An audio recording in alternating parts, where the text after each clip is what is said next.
papers this morning. Going through them for us today, anthropologist Mariana Hotter and editor of Spiked Online, Tom Slater. Good morning to you both. Good morning. We're starting with something extremely grim, actually, Tom, in the Sunday Times, and looking at what's going on in Iran and these remarkable protests that have been taking place, because it's unheard of in Iran, actually, isn't it?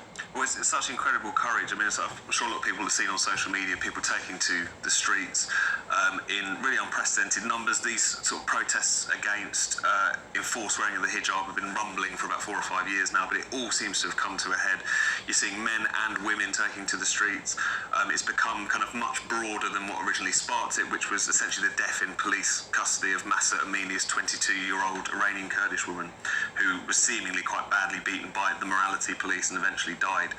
And it's just transformed into a broader kind of anti-regime movement. There's reports of whole sections of major cities being taken by the particular protesters, spread far beyond the kind of original places in which it first kicked off. And I think it's whilst it's obviously a very kind of dangerous moment. I mean, last time things really flared up in 2019, there was a very vicious crackdown, a lot of people were killed.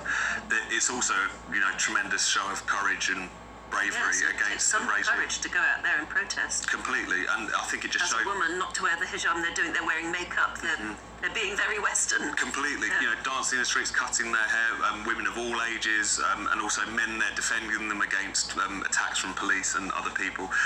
And just, this is a piece here from Nazanin Zaghari-Ratcliffe, incidentally, just saying that they won't take it anymore. They're not going to put up with this regime that seems to get more authoritarian and more misogynistic the more it fails its own people. So, potentially dangerous days ahead, but still remarkable bravery. I think we have to remember that not that long ago, Iran was quite a kind of free and liberal country. So this authoritarian, sort of very traditional approach, which sees women sort of very much kept in their lane, covered in public, only in private and domestic spheres a lot of the times. Only being able to go out with a veil. It's not something inherently Iranian. It's not inherently Islamic even. It's something that is quite a recent and hopefully perhaps temporary situation in the country.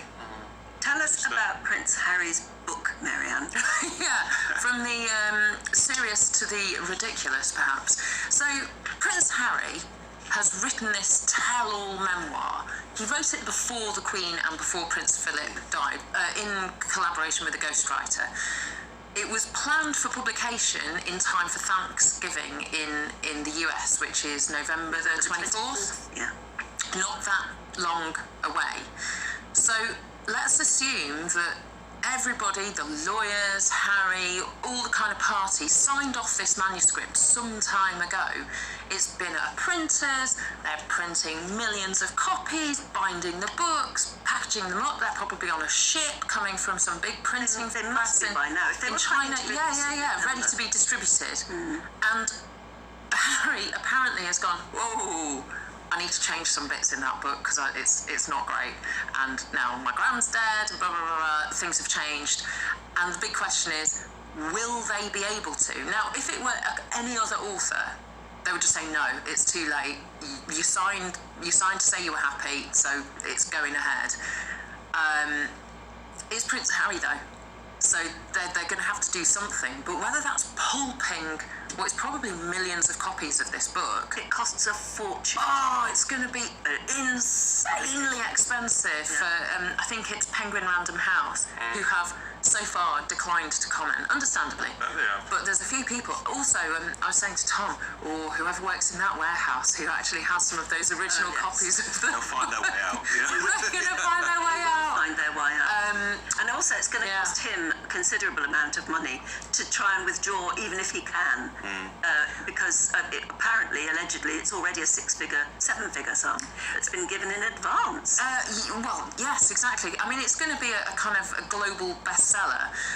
So it was apparently a £35 million deal for memoirs, so 3 volumes. This is the first one, and he's already had 17 million.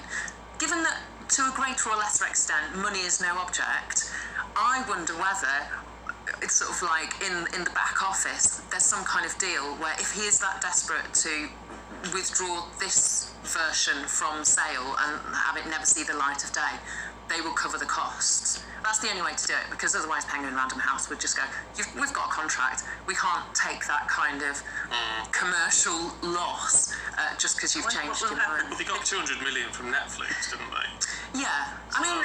They should have, they're just going to have, if it's any sense at all, put it in the bin. Well, I don't know, I think I'm not really bothered. I haven't even watched the Oprah interview. I just don't really care that much. So I'm never going to read this memoir unless I have to for work. But I think lots of people will. And it is interesting, certainly. He's an extraordinary character. He's lived an extraordinary life and continues to do so. But obviously, when you're writing about your family, but they're your living family who you want to have an ongoing relationship with. You've got kids and you want them to have a connection with their grandparents, with their auntie and uncle. The fact that they're the prince and princess, well, doesn't matter. It's still, you know, aunt and uncle. They're still your cousins, all the rest of it. You don't necessarily, you know, when someone crucial dies... Sorry, you're like... Yeah, me no, I'm not. Shut up. But when someone crucial dies, it does make you sort of take stock and reframe things, doesn't it? So I understand where he's coming from. Let's have a look at wellness policy for police recruits in the Sunday People. Yes, Shallow LOLO is the headline here. Essentially about the quite surprising support policies that new recruits in police, particularly the West Midlands Police, have been offered. The story here is about Sid the snail, who's a giant snail who one particular recruit brought in essentially as a support animal. So this idea you'd have, you know, usually you think like a puppy or a kitten or something, Right. to stroke if you're feeling a bit nervous, to help with his nerves, apparently. Now, I'm probably not the only one wondering. Carry about when he's on the beat. Exactly. I mean, you know, Sid's not always going to be there, is he? So if he's got that much problems with his nerves, that's probably not a good idea. Another story here of a recruit who had to brought a blanket to put over her head at moments of high anxiety. Oh, for heaven's sakes! It does make. Wait, this is all alleged, to be fair. This is. Yeah. Well, I believe if it's printed, I believe it. But yes, there is. It's raising those sort of questions about, you know, whilst the police might want to be more inclusive and all the rest of it, that if you do need your emotional support snail with you at all times, and maybe a job on the police. It sounds like an episode of The Thin Blue Line. You couldn't make it up, could you? No. Except that didn't the snail die? Unfortunately, the snail has since passed away, not in connection with his duties or his... But also the recruit decided not to pursue a career in policing, so maybe it makes sense. worked out. Yes. Thank heaven. Yeah. Great. Can give you a lot of confidence. Now, Marianne, there's a flight attendant who's going viral with his blog about the things you should never do on an aeroplane. Yes, that's right. So this is a TikTok video from a popular TikToker.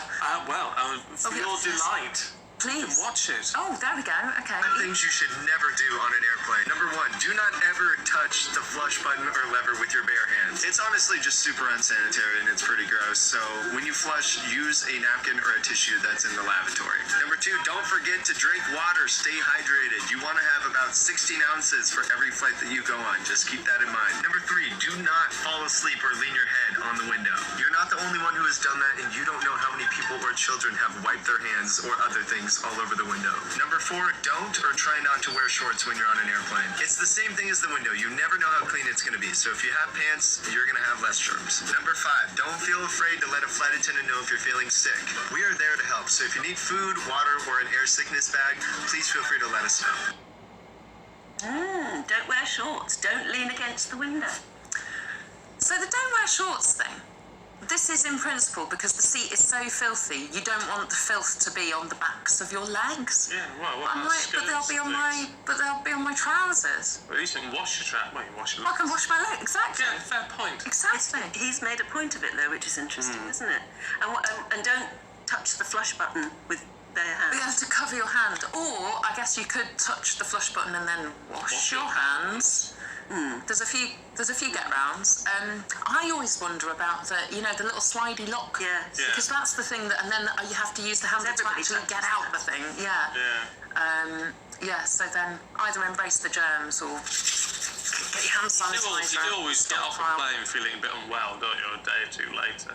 That's true. I rather liked it during COVID if you were flying, or at the end of COVID, and they always gave you an antiseptic wipe. That's nice to be able to do that every so often. Yeah. But now you'll just take it to the window, maybe. Gosh. Disinfect your legs Clean your at the seat end of before it. you get on it. Yeah, that's it. Or kind of like lay out your own little blanket to cover that. That's right. Something like, and then you have to wash your blanket. We used to think people like that were weird. I think now it's become more I think it's still a little bit weird. I mean, to be fair. Yeah. What, putting your own blanket so my legs don't touch the seat? But yes, laying a little napkin down or something like that. Well, Yeah. no, I agree with you. I think that's a bit weird. I do think that's a bit weird. Well, anyway, if you've got any thoughts on what you should or shouldn't do on an aircraft, probably don't eat the food. Really? That really, yeah. I don't know why. Order a coffee. Why do we make such a fuss about airline food? It's so horrible. Why eat it anyway? Why not take on? Oh, I love it. No. When they're on the little tray. Having a little. Yeah, I love that. That's one of the best bits. Foil tops. Yes. Oh, I think Yeah. nightmare. It feels so it's satisfying. One of his other Horrible. tips was always book an aisle seat so that you can drink lots of water, but you don't disturb people when you get up. I think now that's a genius tip. There Yeah. you go. Yeah. Common sense. Look, thank you both. We'll catch up with you in the next hour, so don't go so far. In the meantime, with all your top stories coming up in just a moment.